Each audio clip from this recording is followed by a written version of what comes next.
no Evangelho de Lucas, parábola do bom samaritano, Lucas 10, 25 ao 37. O nosso texto base, né, do tema que nós estamos estudando aí nesses últimos domingos, que diz a respeito do ministério de misericórdia. Nas últimas aulas nós temos visto, né, desde o início, na verdade, desse tema que tem sido a nossa abordagem, que o ministério, o chamado ao ministério de misericórdia, ele se revela um chamado de todos os cristãos.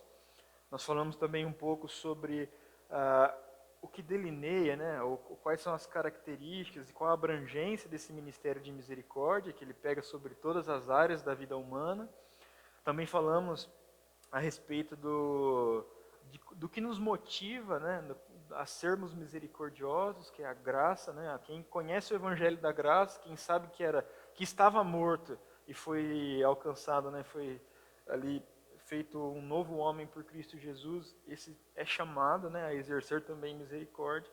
E na última aula nós falamos sobre o equilíbrio entre doar e guardar. Então esse foi o nosso caminho até chegar a esse momento. E na aula de hoje a ideia é a gente falar um pouquinho sobre o aspecto do equilíbrio entre a igreja e o mundo, né? Como nós fazemos esse equilíbrio? Qual é os princípios bíblicos que delineiam esse aspecto, né? Nós, como cristãos, devemos ajudar apenas cristãos? Se sim ou se não, né? Se não, como entra a ajuda aos de fora, né? Aos que não são crentes em Cristo Jesus?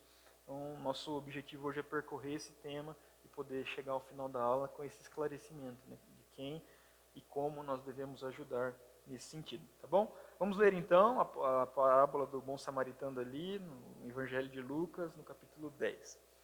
O texto diz assim: Então se levantou certo doutor da lei, que para colocá-lo à prova disse: Mestre, que devo fazer para ter a vida eterna? Jesus lhe perguntou: O que está escrito na lei? Como lês? Ele lhe respondeu: Amarás o Senhor, o teu Deus, de todo o teu coração, com toda a tua alma, com todas as tuas forças e com todo o teu entendimento, e o próximo como a ti mesmo. Disse-lhe Jesus: Respondeste bem, faze isso e viverás. Ele, porém, querendo justificar-se, perguntou a Jesus: E quem é o meu próximo? E Jesus lhe respondeu: Um homem descia para Jerusalém, né, para Jericó, e caiu na mão de assaltantes que o roubaram e depois espancá-lo. Foram embora, deixando-o quase morto. Por acaso, um sacerdote descia pelo mesmo caminho e, vendo, passou longe. De igual modo, também um levita chegou àquele lugar e, quando o viu, passou longe. Mas um samaritano que ia de viagem aproximou-se, vendo-o, encheu-se de compaixão ou misericórdia. E chegou perto dele, enfaixou as feridas, aplicando-lhes azeite e vinho, e, pondo-o sobre a sua própria montaria, levou-o para uma hospedaria e cuidou dele. No dia seguinte, pegou 2 denários, entregou-os ao hospedeiro e disse: Cuida dele, quando voltar te pagarei tudo o que gastares a mais. Qual desses 3 te parece ter sido próximo do que caiu na mão dos assaltantes? O doutor da lei respondeu: Aquele que teve misericórdia dele. Então Jesus lhe disse: Vai e faze o mesmo. Muito bem, já estamos decorando essa parábola, né? Faz vários domingos já lendo ela, mas é muito bom, é importante, porque Jesus está tratando aí de uma pergunta relevante para nós como cristãos, né? O que eu preciso fazer para ser salvo, né? E quem é o meu próximo? É isso que ele está respondendo para esse doutor da lei. O objetivo de Jesus era justamente deixar claro, né, para o doutor da lei quem era o seu próximo. Porque o doutor da lei, quando ele está ali discutindo com Jesus, nós vemos que ele está tentando como que se justificar diante de Jesus. Ele esperava que a resposta de Jesus a essa pergunta que ele fez colocasse o significado do próximo como algo que fosse atingível por ele, que fosse razoável. É como se o doutor dele estivesse falando assim: Jesus, está de brincadeira. Seja razoável, né? O Senhor não está querendo dizer que nós devemos amar todo mundo, tá? Era mais ou menos essa a pergunta do homem, o doutor da lei. E Jesus deixa muito claro, por meio da parábola, que não há limites para quem é o nosso próximo. Jesus deixa claro, por meio do ensino do samaritano, e aí lembra, como que era a relação entre samaritanos e judeus? Era totalmente terrível. Eles não se suportavam. Então Jesus usa a figura de um samaritano, de um judeu que socialmente, racialmente eram diametralmente opostos, para mostrar que qualquer pessoa necessitada é uma pessoa que nós devemos exercer misericórdia. Qualquer pessoa que esteja caída à beira da estrada é o nosso próximo e nós devemos agir com misericórdia sobre essa pessoa. Mas esse ponto nos levanta, uma pergunta muito importante. Isso significa então que nós como cristãos, nós aqui membros da primeira igreja batista de Montemor, não devemos fazer distinção entre os cristãos e os não cristãos quando nós vamos oferecer ajuda? Pensou nisso? Será que a gente tem que fazer essa distinção? Sim ou não? Se sim ou se não?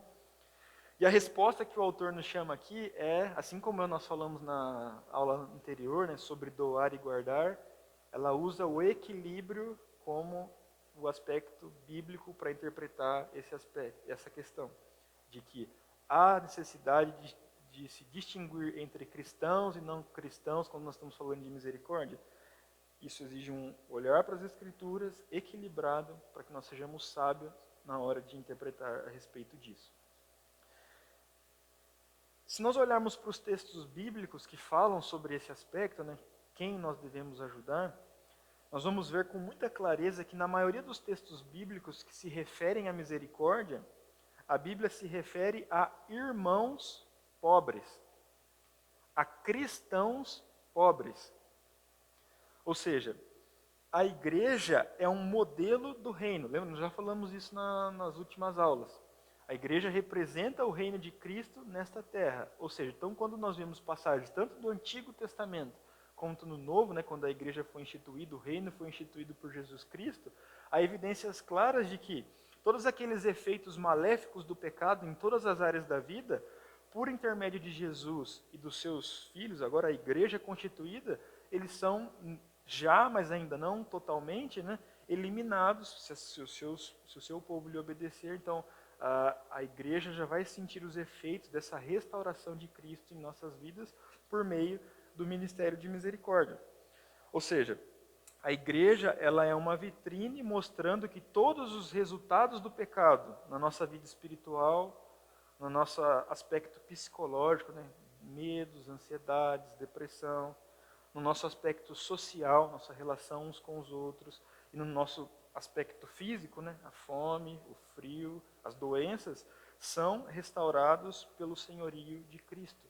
Cristo nos dá uma nova vida e por meio da igreja ele nos restaura, ele nos leva a um outro patamar por meio desse aspecto. Então, nós vemos aqui uma clareza na evidência bíblica de que há uma prioridade para aqueles que fazem parte do reino no aspecto de exercermos misericórdia. Nós, como cristãos, devemos priorizar os nossos irmãos crentes em Jesus Cristo para esse ministério.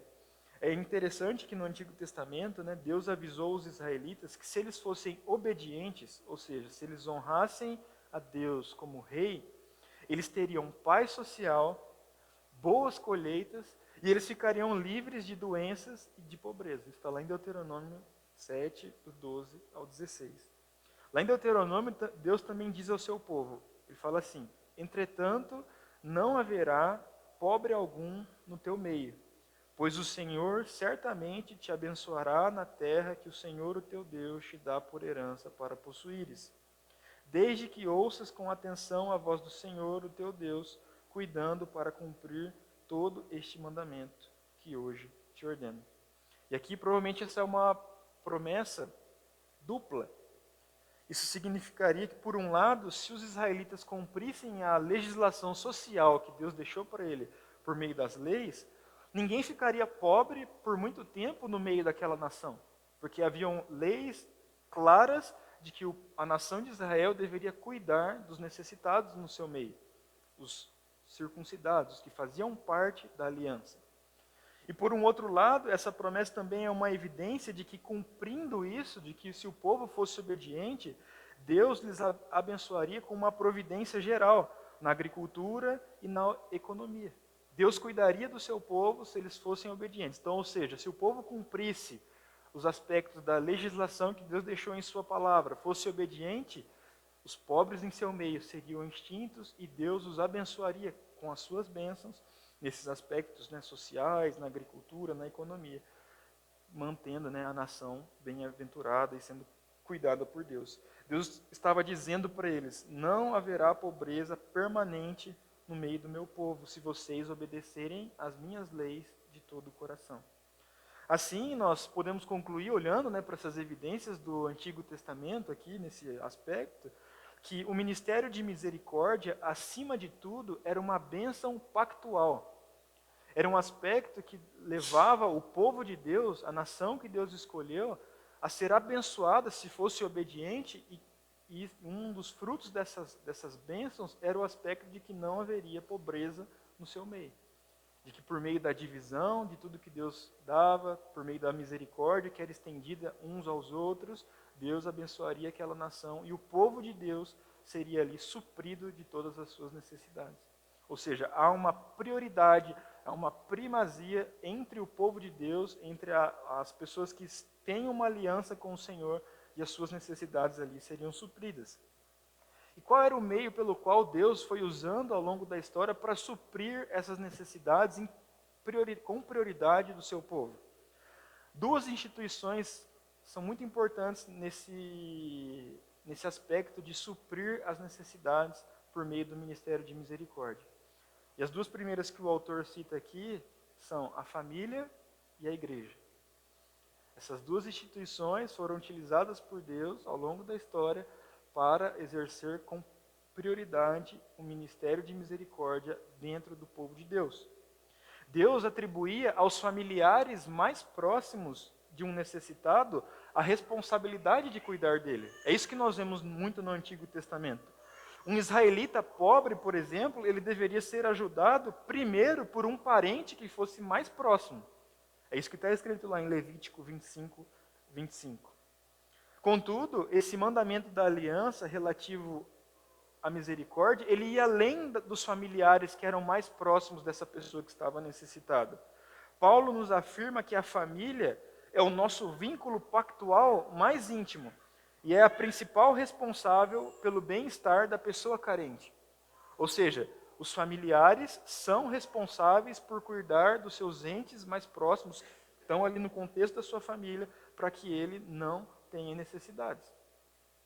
Pai, irmãos, tios, tias, são responsáveis no meio do povo cristão por cuidar dos seus e garantir que eles tenham as suas necessidades supridas. Mas a Bíblia também nos mostra que a igreja faz parte desse contexto, porque a igreja é composta por famílias. E famílias, ou seja, tem como esse propósito de cuidar dos seus em primazia da família, também se estende à igreja, que é uma instituição social criada por Deus. A igreja deve cuidar dos seus membros que possuem necessidades, das pessoas que estão no nosso meio e carecem de algum tipo de ajuda. O Antigo Testamento fala o seguinte: não endurecerás o coração, nem fecharás a mão para teu irmão pobre. Está lá em Deuteronômio 15, 7. Os sacerdotes da comunidade de Israel, da antiga, que faziam parte da antiga aliança, eles recolhiam o dízimo que o povo trazia e eles usavam esse dízimo para socorrer os pobres.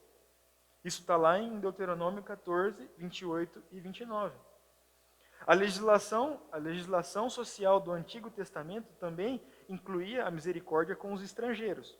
Nós vemos isso, mas era prioritário que o povo, a nação, a igreja, o povo escolhido de Deus, cuidasse dos seus, cuidasse daqueles que estavam no seu meio, daqueles que faziam parte dessa aliança, aqueles que haviam sido circuncidados, que seguiam as leis de Deus e que estavam ali submetendo-se, né, às leis que Deus havia dado ao seu povo.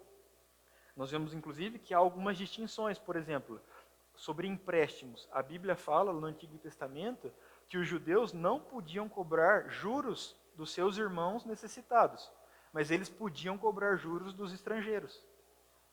Justamente por esse aspecto. Os cristãos, o povo de Deus ali tinha primazia no aspecto de receber misericórdia. Também fala que no ano sabático, os israelitas, os seus irmãos de fé, eles tinham as suas dívidas apagadas. Ou seja, se eu devia para você, naquele ano sabático eu deveria perdoar essa dívida. Isso não se estendia para os estrangeiros. Os estrangeiros continuavam devedores. Então, haviam-se distinções entre os irmãos, entre aqueles que criam no Deus único e verdadeiro, e os de fora, os estrangeiros que estavam no meio do povo, mostrando que a Bíblia nos orienta aqui. Há uma primazia para nós ajudarmos aqueles que estão em nosso meio, aos nossos irmãos que creem em Jesus Cristo. Isso não era uma preocupação só do Antigo Testamento. No Novo Testamento também há evidência sobre isso. A igreja se preocupava com os cristãos pobres em seu meio. Nós vemos ao longo desses estudos sobre misericórdia, a gente já passou sobre Mateus 25, 35, em que Jesus está falando ali sobre o dia do juízo, ele fala que serão bem-aventurados, né? Vinde benditos de meu Pai, aqueles que fizeram o quê? Que viram as pessoas com fome, os pobres com fome, e lhe deram de comer. Que viram as pessoas que estavam ali com frio e deram vestimenta. Que viram pessoas sem moradia e lhe acolheram. Jesus fala sobre isso. E há outros textos, 1 João 3,17 também fala que como podemos amar só de palavras? Não, o cristão ama também por meio do ministério de misericórdia. Em Tiago 2,15 também fala que a fé sem obras é morta, entre outras coisas. Há várias evidências no Novo Testamento de que a igreja sim se preocupava com primazia com os seus membros. A igreja olhava para os cristãos que estavam ali e cuidava das suas necessidades prioritariamente. As viúvas pobres recebiam todos os cuidados por meio de um sistema organizado de ajuda misericordiosa aos necessitados. Lá em Atos 6, o que os apóstolos fizeram? Eles perceberam que estava havendo um problema na distribuição das ofertas para as viúvas. Eles então criam ali um ministério separado para que eles pudessem se dedicar à oração, ao ensino das Escrituras, mas que irmãos piedosos fizessem o quê? Cuidassem dos necessitados, se dedicassem a esse ministério de cuidar das pessoas que careciam em seu meio. Em caso de calamidade, nós vemos também no Novo Testamento que ajudar os cristãos carentes era prioridade absoluta. Um exemplo disso foi o apóstolo Paulo. Ele estava com uma viagem marcada, ele desmarcou a viagem para quê? Para que ele viu que os cristãos em Jerusalém estavam passando fome, estavam numa situação difícil, ele cancela a sua viagem, então reúne ofertas e vai então levar essa oferta aos cristãos em Jerusalém para suprir as suas necessidades. Isso nos mostra algumas evidências claras de que o ministério de misericórdia era verdadeiramente prestigiado pela igreja.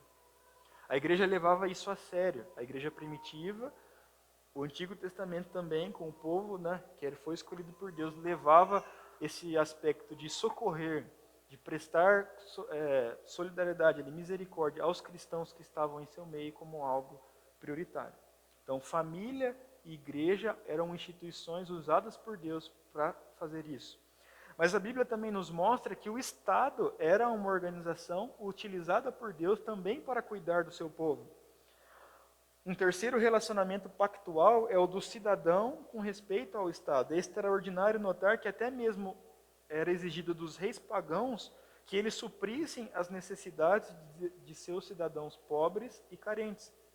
Por exemplo, nós vemos que Nabucodonosor ele era acusado de não estender misericórdia ao pobre. José, ele tornou-se um administrador do alto escalão do Egito. Egito tinha um faraó que era pagão, ele não acreditava em Deus. Mas José, ele se tornou muito conhecido porque ele usou do seu aspecto político ali, como um governador daquela nação, e ele foi sábio e ele fez o quê? Ele guardou mantimento para o tempo de crise, e isso foi importante porque naquele momento o que aconteceu com as nações ao redor ali do Egito? Elas não tinham nada, elas foram até lá e ele pôde então suprir a necessidade desses povos, cuidar dos necessitados, cuidar dos que estavam famintos, por meio da sua administração política daquela nação. Então é sim uma responsabilidade também do Estado, né, das instituições que Deus coloca sobre nós, de cuidar do povo. A Bíblia fala pouco sobre o papel do Estado no cuidado com os pobres. Isso nos dá uma evidência, o autor aqui cita, de que talvez, né, ao menos, Deus atribuiu a obra de misericórdia, em primeiro lugar, à igreja e à família, e somente depois ao Estado. Então, família e igreja têm uma responsabilidade primária, e só então depois o Estado entra nesse aspecto. E muitas vezes nos nossos dias os valores estão se invertendo, onde o Estado acaba sendo o responsável por cuidar de tudo, e famílias e igrejas se tornam omissas no cuidado com os seus necessitados. A palavra de Deus nos mostra uma inversão disso, onde família e igreja são os principais responsáveis pelo cuidado dos necessitados, e o Estado entra ali como uma terceira organização responsável por isso. O Estado tem responsabilidade de ajudar os seus cidadãos mais pobres, porém, família, igreja e Estado, esses três têm essa seguinte ordem, como eu falei. São primeiro família, depois a igreja, depois o Estado, responsáveis por cuidar dessas pessoas. Resumindo, né, sobre esse aspecto, o cristão deve estender misericórdia primeiro a outros cristãos, aqueles com quem nós temos uma relação pactual mais próxima. Nós somos cordeiros, irmãos em Cristo Jesus. Portanto, nesse ministério de misericórdia, nós devemos priorizar aqueles que estão em nosso meio para exercermos misericórdia. Essa responsabilidade, irmãos, ela é séria. A Bíblia fala assim: abrirás a mão para ele e certamente lhe emprestarás o que precisa. Tu lhe darás livremente. Não fiques com o coração triste quando lhe deres algo. Está lá em Deuteronômio 15, 8 a 10. Nós devemos ajudar os nossos irmãos em Cristo até que a necessidade deles cesse. Esse é o nosso chamado em primazia, ajudarmos os nossos irmãos na fé. E algumas perguntas para a gente refletir. Nós sabemos hoje em nossa igreja, em nossa comunidade de fé, aqueles que necessitam de ajuda? Você tem se preocupado com isso? Tem se mostrado atento a essas necessidades? Eles devem estar em nossas prioridades. Nós precisamos estar atentos a isso. Mas então surge uma outra pergunta. E quanto aos de fora da igreja? A Bíblia nos isenta de ajudá-los? O que os irmãos acham? Não. O que a Bíblia nos ensina é que nós devemos priorizar quem? Os irmãos. Priorizar aqueles que creem em Jesus Cristo, os membros de nossa igreja, os membros da nossa comunidade local. Mas isso não nos dá carta branca para ser negligente com os de fora. A palavra de Deus não ensina isso, pelo contrário. O autor aqui vai discorrer então, agora entrando nesse outro aspecto, de que é proibido nós, como cristãos, negligenciarmos aos não crentes quanto ao ministério de misericórdia. A Bíblia nos chama, e aqui nós vamos tratar sobre 8 princípios bíblicos que nos levam também a ajudar aqueles que não creem em Jesus como seu Salvador. O primeiro princípio que o autor trata aqui sobre esse ministério de misericórdia para os de fora, ou seja, aqueles que não estão em nosso meio, né, não fazem parte da nossa comunidade de fé, é o princípio de quem é o nosso próximo. A Bíblia, os 2 maiores mandamentos, quando eles são resumidos, quais são? Amar a Deus sobre todas as coisas e quem é o nosso próximo? Muito bem. A pessoa que te odeia é seu próximo? O seu inimigo é o seu próximo? Pode ser. O seu chefe é o seu próximo? O seu vizinho é o seu próximo? São todos. O que Jesus está nos ensinando na parábola do bom samaritano é que todos que necessitam, que estão ali à beira da estrada, quase mortos, são o nosso próximo. É isso. Então, esse é um dos princípios que nos norteia nesse aspecto. Quando a Bíblia nos fala sobre o ministério de misericórdia, ele deve também se estender aos de fora, justamente porque Jesus está nos mostrando com clareza, e ele mostrou para aquele doutor da lei, que o próximo dele não eram só os outros doutores da lei, não eram só a nação de Israel. Pelo contrário, o samaritano era o próximo dele. Os outros povos, os gentios, eram o próximo dele, assim como são os nossos próximos hoje. O Senhor Jesus, ele impediu aquele judeu de confinar o ministério de misericórdia apenas à sua comunidade racial ou religiosa. Jesus expandiu isso. Ele mostrou para aquele doutor da lei que todo aquele que tem necessidades era o seu próximo. O nosso próximo, portanto, é qualquer pessoa necessitada, seja ela um parente, um amigo, um conhecido, um desconhecido ou até o nosso inimigo. Todas essas pessoas fazem parte daqueles pelos quais nós devemos exercer o ministério de misericórdia. Nem todo homem é nosso irmão, mas todo homem é nosso próximo. Nem todo homem é nosso irmão de fé, acredita em Jesus Cristo como nós, mas todos são o nosso próximo. Por isso esse é o primeiro princípio que nos norteia, que além de ajudarmos com primazia os nossos irmãos de fé, nós precisamos também exercer o ministério de misericórdia com os de fora. O segundo princípio que nos norteia nesse aspecto de por que exercermos o ministério de misericórdia para com os de fora é o entendimento do que significa servir ao estrangeiro. A Bíblia, em especial no Antigo Testamento, ela nos manda a servirmos os estrangeiros. E estrangeiro, no hebraico, era aquele não judeu que habitava no meio do povo de Israel. O estrangeiro ou peregrino, ele tinha que observar que observar todas as leis religiosas daquela nação. Por exemplo, um estrangeiro, ele podia comer carne impura, ele não precisava celebrar a Páscoa, ele não precisava ser circuncidado para viver no meio do povo de Israel. Não era necessário que ele fizesse isso. Contudo, a Bíblia fala que o povo de Israel deveria exercer misericórdia para com essas pessoas, mesmo elas não obedecendo a todos esses aspectos das leis cerimoniais religiosas que Deus atribuiu ao seu povo. O estrangeiro também era um beneficiário da misericórdia de Deus ali no meio do povo. Por exemplo, o peregrino, ele tinha direito de fazer o quê? Respigar nas lavouras e nos vinhedos. Lembra que havia uma ordenança de que os agricultores ali na nação de Israel, eles não deveriam colher tudo, eles deveriam deixar um pouco para que as pessoas pobres pudessem, ao final ali da colheita, pegar. O estrangeiro podia participar desse momento, ele podia ir lá e também pegar aquele alimento que ficou ali, que não foi colhido, para se alimentar. A Bíblia também fala que, junto com as viúvas e os órfãos, os estrangeiros eram considerados pessoas indefesas no meio da nação de Israel. E por isso, eles também eram beneficiados pelo ministério de misericórdia, exercido pelo povo de Deus por meio de atos concretos como esse que a gente acabou de ver. As leis do Antigo Testamento, o que elas podem nos explicar sobre isso hoje, no nosso contexto atual? Essas leis são pressupostos, que falavam para o povo de Deus naquele tempo cuidar do estrangeiro, para que nós façamos da mesma forma hoje. Nós temos algumas evidências, por exemplo, que o autor de Hebreus ele fala assim: sejam hospitaleiros com os estrangeiros. Cuidem das pessoas que estão entre vós, mas não são do meio de vocês.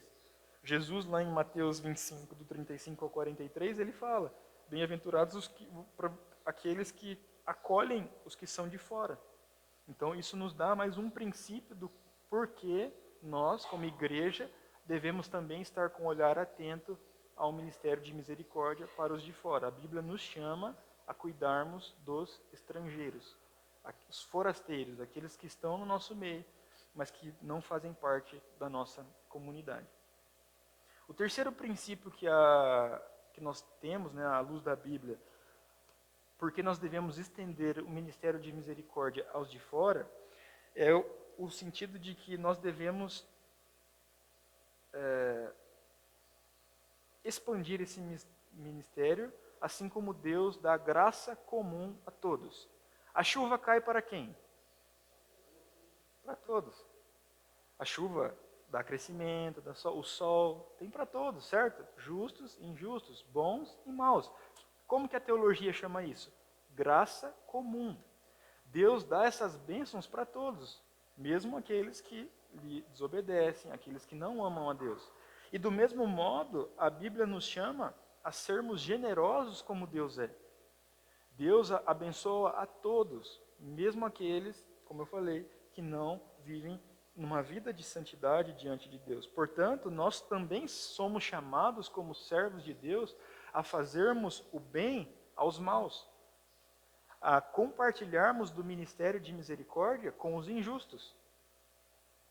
Esse é um chamado para que nós, como cristãos, espelhemos o próprio caráter de Deus. Tem um teólogo chamado Jonathan Edwards, e ele fala o seguinte sobre esse aspecto. Nós somos admoestados a sermos particularmente bondosos com os ingratos e com os perversos, seguindo o exemplo do nosso Pai Celestial, que faz o sol nascer sobre bons e maus e envia chuva sobre justos e injustos. Nós temos a obrigação de ser bondosos não apenas com os que nos tratam com bondade, mas com os que nos odeiam e nos desprezam. Esse é um chamado, é um outro princípio que nos leva a exercermos misericórdia para com os de fora. Um quarto princípio que nos leva também a exercermos o ministério de misericórdia com os de fora é o fato de termos recebido misericórdia redentora de Deus. Como nós éramos antes de termos recebido a salvação? Como? Maus, pecadores, que mais? Miseráveis, inimigos de Deus, mortos em nossos pecados e delitos. Essa era a nossa condição. E Deus foi misericordioso conosco, certo? Ele estendeu a sua graça em nossas vidas, mesmo sendo nós pecadores. Ou seja, a salvação divina, ela alcança indignos, alcança os improváveis, alcança os inimigos de Deus. A graça redentora de Deus é assim, foi assim conosco. Paulo, ele fala que ele era quem? Principal dos pecadores. E ele dá um testemunho de que Deus foi extremamente misericordioso com a sua própria vida. Ele sendo um homem terrível que perseguia a igreja, mas Deus agiu com misericórdia em favor da vida dele. Ele se tornou uma bênção dentro do reino de Deus, com o ministério que ele teve. Assim, se o Novo Testamento, também chama de misericórdia o ato de ministrar, considerando as necessidades materiais das pessoas, nós devemos pensar que a misericórdia atua com base em um princípio totalmente diferente da misericórdia de Deus. Ou seja, o ministério de obras é diferente do ministério salvífico de Deus? Não, ele deve ser estendido da mesma forma. Nós não podemos esquecer que Deus é misericordioso para com os rebeldes, a fim de torná-los responsáveis e íntegros. Por isso devemos ajudar tendo isso em mente. Mas devemos ser misericordiosos apenas com os amigos e parentes? Esse não é o padrão de misericórdia de Deus. Deus não foi misericordioso apenas com os que já eram da sua família. Ele estende a sua misericórdia de um modo gracioso. A graça de Deus também nos mostra que não devemos esperar inertes até que o necessitado implore por ajuda. Não foi assim que aconteceu. Cristo veio até nós. Cristo abdicou da sua glória, nós vimos lá em Filipenses, Ele foi obediente, veio, viveu como homem, se tornou pobre por nossa causa, foi à cruz, morreu, ressuscitou. Então, ele foi ativo nesse processo de salvação. Cristo não ficou sentado lá no céu esperando que implorássemos a sua misericórdia. Ele nos procurou, nos encontrou e nos deu a salvação. Por isso, esse é um dos outros princípios que nos leva a exercermos misericórdia também com os de fora da igreja. O quinto motivo que nos encoraja a exercermos misericórdia para com os de fora é a própria descrição e a própria definição do termo amor. Nós somos exortados a crescer e transbordar no amor para com todos. Está lá em 1 Tessalonicenses 3:12. A Bíblia ensina que o amor sempre deve ser oferecido em boas obras, e não somente em palavras. O apóstolo João fala sobre isso, lá em 1 João 3, do 17 ao 19. João, ele está dizendo aos seus leitores que amem os irmãos em Cristo em ações e em verdade. Então, nós devemos achar que podemos amar os não salvos apenas lhes falando do Evangelho, mas não cuidando das suas necessidades físicas e financeiras? Isso é amor cristão? Apenas palavras? Não. Nós vemos que o amor verdadeiro, o amor que Cristo nos ensina, ele abrange todas as áreas da nossa vida. Desde as nossas necessidades externas, lembra? Os círculos lá concêntricos, necessidades físicas, necessidades sociais, mas também as necessidades mais internas do nosso coração, que diz respeito ao nosso afastamento de Deus. O Evangelho é importante para isso, nós estamos longe. O Evangelho nos mostra que Cristo pode nos intermediar novamente com Deus, mas ele também abrange a todos os outros aspectos, como a nossa miséria, né, no que diz respeito às doenças, à fome, ao frio e tudo mais. Portanto, esse aspecto do amor de Deus nos norteia, também é um princípio importante de que nós devemos expandir e levar esse ministério de misericórdia também aos de fora.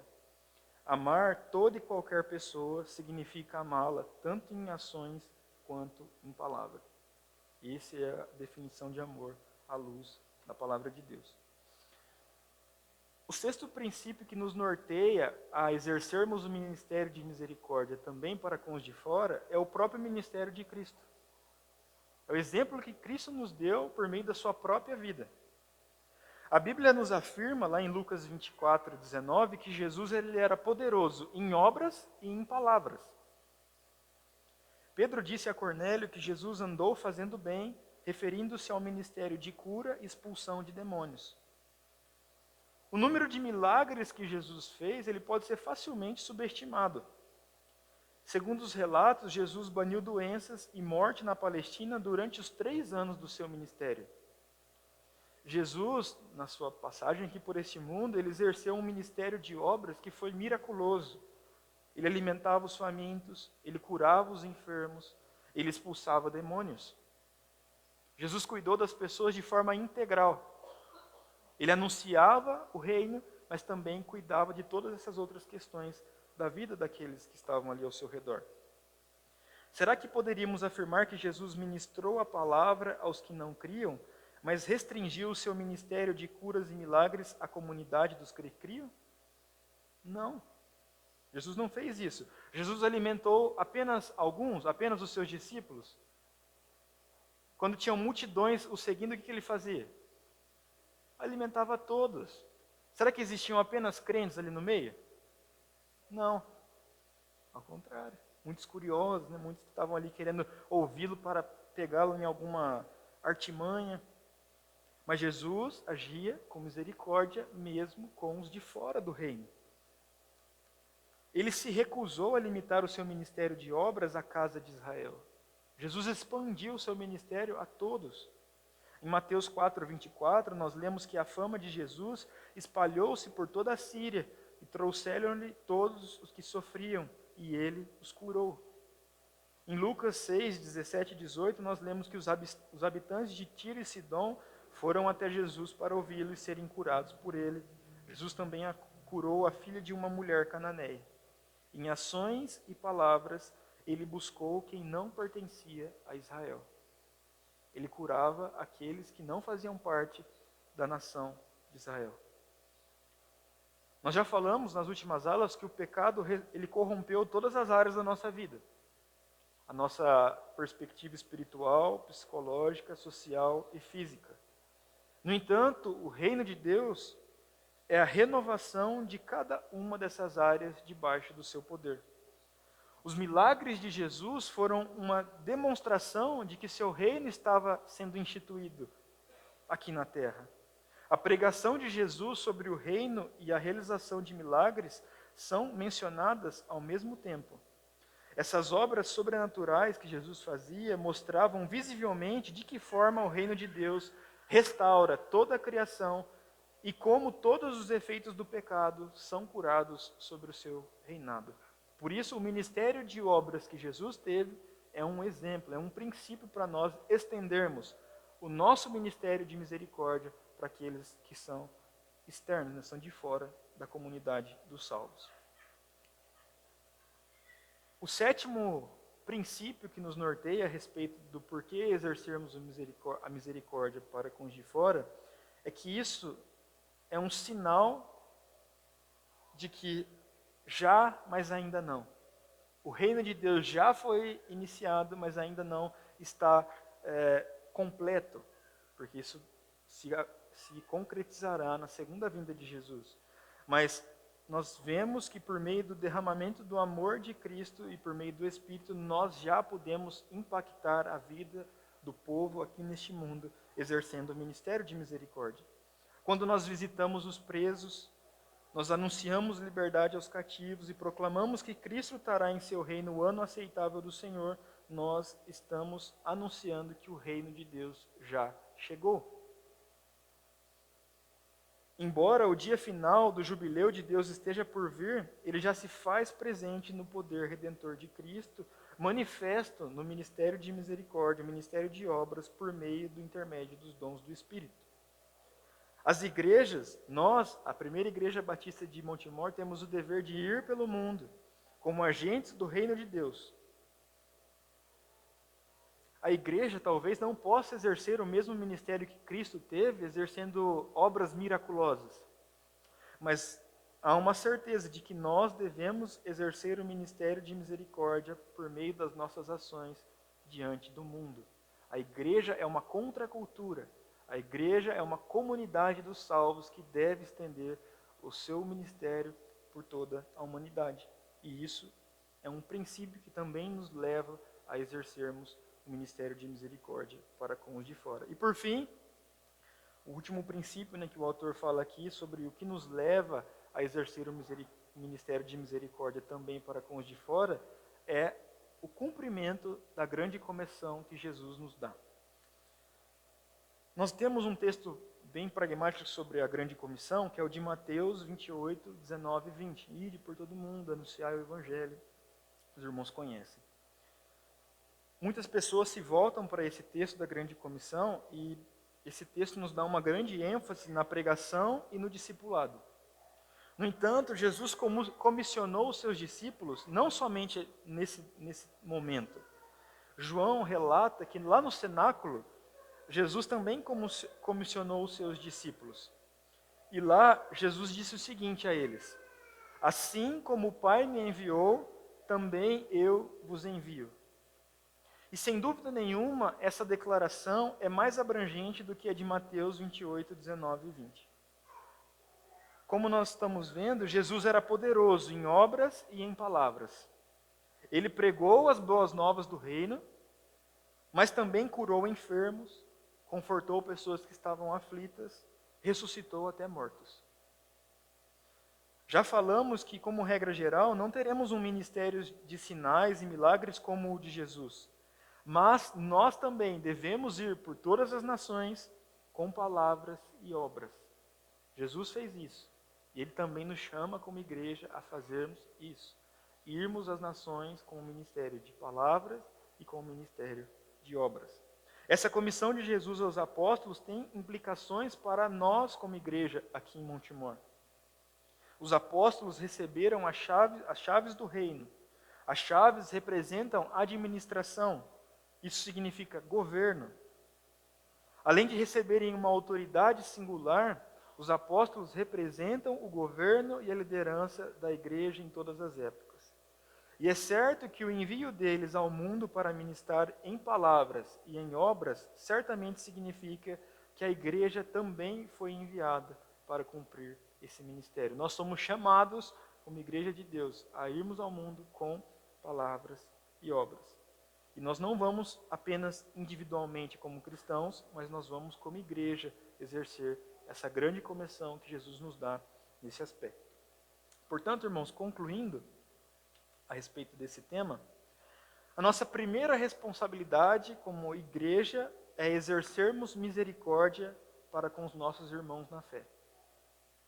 Essa é a nossa prioridade número 1. Nós devemos praticar o ministério de obras, o ministério de misericórdia para os nossos para com os nossos irmãos na fé. No entanto, isso não nos isenta de sermos misericordiosos com os de fora.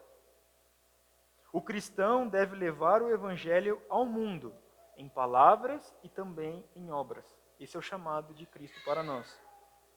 Na parábola do bom samaritano, Jesus já nos respondeu quem é o nosso próximo. E está claro que o nosso próximo é todo aquele que está passando por algum tipo de necessidade. Qualquer irmão, qualquer vizinho, qualquer estrangeiro, qualquer inimigo é e deve ser alvo do nosso ministério de misericórdia. Nossa tarefa é nada menos do que descobrir as suas necessidades e satisfazê-las, mesmo aquelas que são as mais básicas. Amém? Algum comentário? Alguma dúvida? Sim. Sim, vamos lá. Mas todo homem é o nosso próximo. Esse é o termo que o autor usa. Essa referência, né, que ele está usando o princípio de que o nosso próximo sempre deve ser alvo da nossa misericórdia. Então, a prioridade é sim os irmãos na fé, mas todos são o nosso próximo, não apenas os nossos irmãos. Obrigado, Bel. Sim. Muito importante. Exato. O autor, essa primeira parte do livro, né, ele está tratando sobre princípios a respeito do ministério de misericórdia.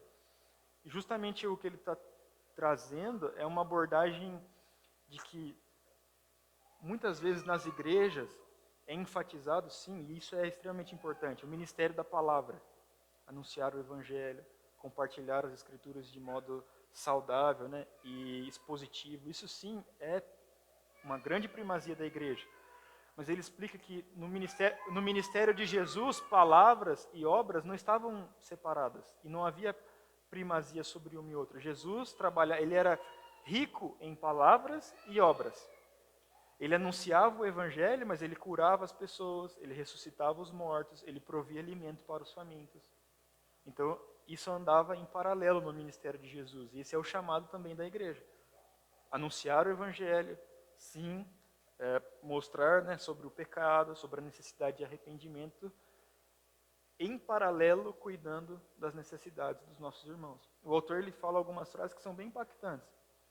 Uma pessoa que está faminta, que está ali carecendo de alimento. Você fala, a Bíblia fala, né, você fala assim: ô meu irmão, Deus te abençoe, né? Jesus te ama. Tratou da necessidade daquele irmão naquele momento? Não. Esse irmão, ele pode ter sim uma necessidade, e ele tem uma necessidade teológica, que é o seu afastamento de Deus, e possivelmente que esteja gerando essa necessidade, essa dificuldade na sua vida. Mas a necessidade daquele momento é uma necessidade externa, física, que precisa ser suprida. Então dê um prato de comida. Sacia a fome daquele seu irmão. E o autor até fala, à medida que você trabalha nas necessidades externas, as necessidades mais internas vão aparecendo. O afastamento de Deus, as ansiedades, a depressão, a tristeza profunda. E aí, a palavra é fundamental. O evangelho vai tratar todos esses aspectos, mas por isso ele aborda. Todos nós estamos na estrada para Jericó. Todos nós vivemos em dias difíceis, em sociedades que são acometidas por problemas sociais, por fome, por criminalidade, por problemas políticos, como nós oramos aqui há pouco. Então, há de fato a necessidade de nós, como cristãos, estarmos atentos ao ministério de misericórdia ou ação social, né, como também é conhecido. O autor fala uma coisa que me marcou bastante, se fosse merecido, não era misericórdia, era recompensa. O autor trata disso, é um dos temas que a gente vai estudar nos próximos capítulos, sobre a misericórdia, né? Incondicional ou condicional. Tem a ver com isso. Quem merece misericórdia? Né? Quem merece receber ajuda ou não? Assim como todos os temas que nós estamos estudando, a necessidade de equilíbrio. O equilíbrio é sempre enfatizado na palavra de Deus, né? Nesse aspecto. Há sim a necessidade de ajudarmos, né? Mas o autor também fala sobre a sabedoria, de conduzir a pessoa à independência, de que ela abandone os seus vícios. Então, há sim um chamado cristão também. Por isso que os ministérios da palavra e da misericórdia caminham juntos, né? Porque à medida que você supre a necessidade, você também orienta e aconselha a pessoa para que ela abandone o seu mau caminho, para que ela se arrependa dos seus pecados e seja assim, tenha mudança de vida, né, que é necessário. Mas, de fato, não cabe a nós, nesse aspecto, sermos juízes. Né? O pastor Fábio falou disso, Jesus estava ensinando aqui, né, sobre o cisco no olho do meu irmão, né, a trave no meu olho. Então, o autor também fala muito sobre isso, esse aspecto. Nós mesmos, quem éramos nós? Mortos. Pensa num bêbado, sujo, mundo, mas morto, caído, morto, fedendo. Espiritualmente, todos nós éramos assim. Todos nós. Não havia nada em nós de bom. Jesus, Deus, foi misericordioso conosco, nos dando vida em Cristo Jesus. Então, da mesma forma, quem somos nós para julgar o nosso irmão? Às vezes nós crescemos numa família de classe média, nunca tivemos que passar por alguma necessidade tão profunda, mas isso não nos torna melhores do que uma pessoa que está numa situação física nesse sentido. Porque espiritualmente todos éramos iguais. Eu era tão terrível, tão pecador, tão imundo, tão deplorável quanto qualquer pessoa que esteja numa situação dessa. Isso nos deve levar a exercer com piedade esse ministério de misericórdia. Se confundirem, né? Exato. Muito bom, André. Essa perspectiva é importante mesmo. As duas têm as suas ênfases, né? E devem caminhar em harmonia ali. Que é o que Jesus fez, né? Olhar para Jesus é a melhor maneira de encontrar o equilíbrio saudável entre o ministério de palavras e de obras. Muito bom. Vamos orar, irmãos? Senhor Deus, obrigado pela oportunidade de estudarmos hoje sobre esse tema de o equilíbrio entre ajudarmos, ó Pai, os nossos irmãos na fé e aqueles que não creem em Jesus Cristo. Obrigado por, em sua palavra, o Senhor nos dar clareza e nos mostrar, ó Pai, que primariamente devemos acolher e suprir as necessidades dos nossos irmãos. Nos ajude, Pai, a termos sensibilidade a isso, a estarmos atentos às carências dos nossos irmãos, sejam elas físicas, sociais, psicológicas ou outras, ó Deus. Nos ajude aqui na primeira igreja batista de Montemor. Nós não tenhamos em nosso meio, Pai, pessoas que estejam passando por alguma situação de miséria, Deus, mas que nós, como igreja, possamos suprir essas necessidades e cuidar, Pai, desses nossos irmãos. Ajuda-nos também a expandir o ministério de misericórdia àqueles que ainda não creem no Senhor Jesus como Salvador. A levarmos, Pai, a esse amor, essa graça que o Senhor teve sobre nós, a todos, Pai, que são o nosso próximo, aos nossos vizinhos, aos nossos colegas de trabalho, aqueles que nós muitas vezes talvez nem conhecemos, possamos nos deparar na rua, em algum lugar, mas que carecem de algum tipo de apoio. Até os nossos inimigos, ó Deus, ajuda-nos a amá-los, ajuda-nos a termos misericórdia deles, também, Pai, agirmos como o Senhor agiu em sua caminhada aqui conosco neste mundo. Em nome de Jesus que nós oramos. Amém. Bom, tenham um bom domingo, Deus os abençoe.